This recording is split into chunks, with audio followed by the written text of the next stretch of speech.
अस्सलाम वालेकुम रहमतुल्लाह।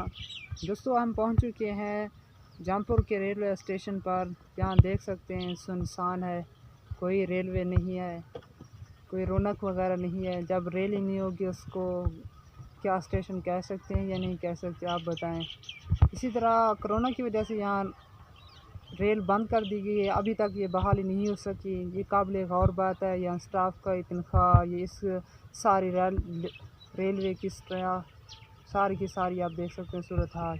तो क्या हो सकता है यहाँ, यानी अगर सवारी वगैरह नहीं मिलती है, आप दूसरे खाते में भी आप डाल सकते हैं, मगर यहाँ कोई तवज्जो वगैरह नहीं दी गई। आप ही बताएं इस रेलवे स्टेशन को किस खाते में हम डालें और क्या क्या काम हो सकता है, ताकि हमारे यहाँ की रौनकें बहाल रहें, ताकि सासाजात को ऐसे ही ना छोड़ दिया जाए, ऐसे ही बेकार ना सोचा जाए, ताकि कुछ ना कुछ काम होता रहे, काफ़ी सिलसिला चलता रहे, यहाँ की रौनकें बहार रहें, यहाँ के घर वाले, जौनपुर वाले और फ़ायदा उठा सकें, यहाँ के अवाम फ़ायदा उठा सके, रेलवे स्टेशन पर जा सके, अपनी मंजिल को पहुँच सके। जी, हमारा ये जौनपुर का रेलवे स्टेशन है, आप देख सकते हैं।